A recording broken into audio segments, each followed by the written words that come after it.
Okay, what's up, brother? Just something that I want you to tell the drum student is obviously technique is very important, but at first I do not want them to, especially if they're that young, 5 years old, I don't want them to overthink it, and I don't even know if it might be a little bit too much for them. So we're going to talk about a little bit of technique. These are just things that I want you to be aware of as you're watching the student grow and as they play. Technique-wise, with my hands, let's talk about hands really quick. You technically want to, you can basically leave like the tip of your thumb. You want a little bit of the stick sticking out at the bottom. Okay, I don't want it like this, where the stick is way up here. Okay, I don't want like no stick showing. I don't want that much stick showing either. I want a little bit of the stick showing, okay, at the bottom of my pinky. I want just a little bit, and make sure both hands look the same. Again, it's not something that I want you to overcomplicate for them, because they'll like just think of it, they'll overthink it. Just a little bit of stick at the bottom, okay? You grab from your index finger and your thumb. That's what I want. That's where you want the fulcrum point, the control from. But, and I'll even throw this back to Greg Young, I used to play, and I would stick my pinkies out. Okay, I want all the fingers touching the stick at all times. Okay, so that's basically your basic stick form.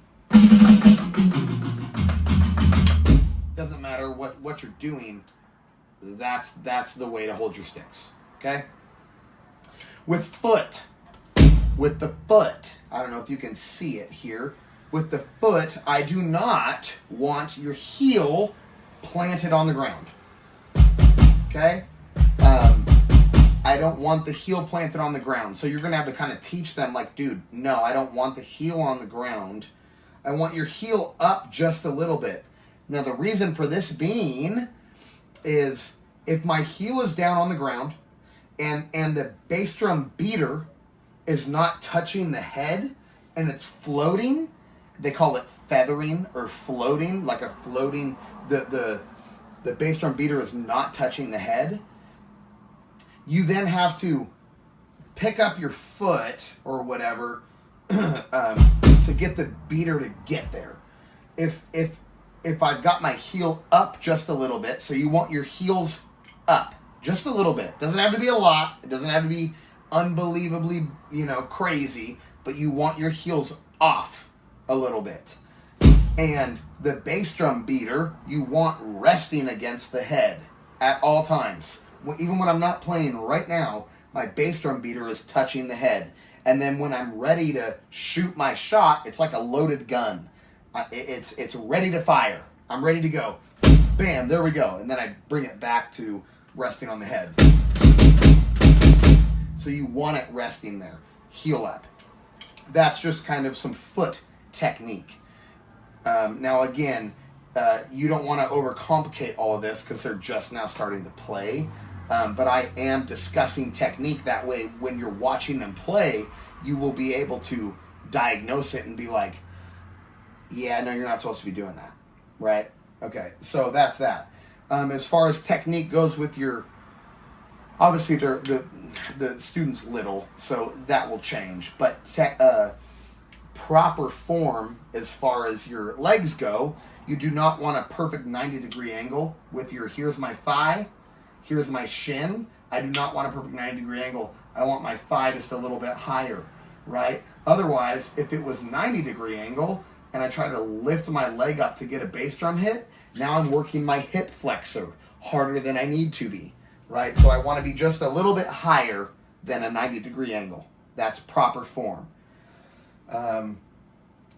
And then the last thing that I want to talk about is when they're using their sticks and hitting the object, we don't want the tip of the stick hitting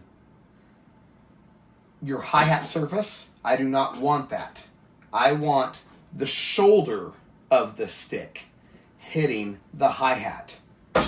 Now, are there times where when I try to do a roll, yeah, will I use the tip? Yes. But for right now, I want the shoulder of the stick hitting the hi-hat. Okay? Snare drum, I want the shoulder hitting like the rim and the tip of the stick. Never hit it like this with just the tip onto the snare. It sounds weak, it's not powerful, and yeah, it's just lame. We're not doing that here, dude.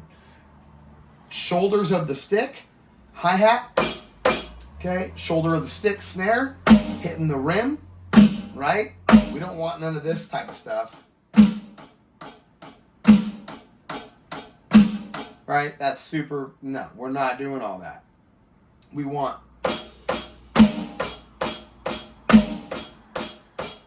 sounds more powerful and it looks better.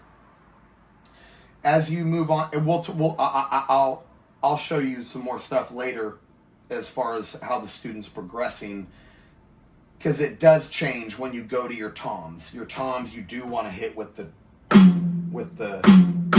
tip of your stick, and you want it to be as close to the middle as you can to make it powerful. But anyways, we're not going there right now. The last thing that I want to talk about, and this is all just knowledge for you, so that while you're watching this drummer progress, you can diagnose it while you're there. Let's see, what was the last thing I wanted to bring up? I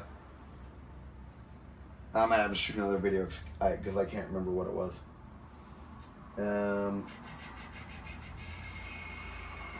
Let's see. Yeah, I think that's pretty much that.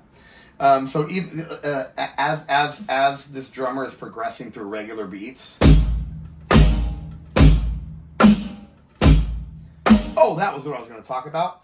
Is there needs to be a fine line between all wrist. Like if I sit here and do all wrist, that's a problem. If I just go like this, right? My arms aren't moving at all, that's a problem. If only my arms are moving, like my forearm, that's a problem.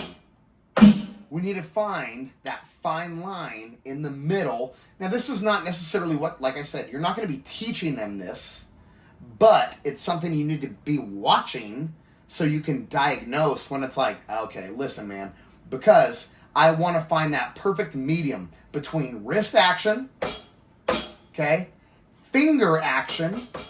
I want the finger doing work too. I want the fingers doing work also. But I also want my arm doing a little work. So, you know, as when I play,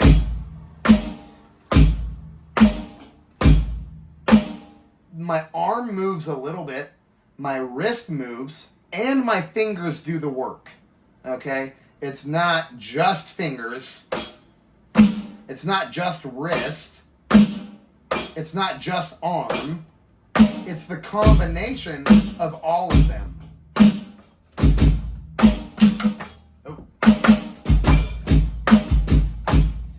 Right? I want that movement of the arm moving a little bit, wrist and finger. That's all super in depth. But like I said, this is not what you're going to be teaching them. This is just something that you need to be looking for so that you can stop the bad habits as soon as possible. That's pretty much that as far as techniques go. Yes, does it get much more in depth? Yes, but we're not going to focus on all that right now. We just need to get the student playing the drums and making sure they're kind of in that ballpark. So that's the technique video.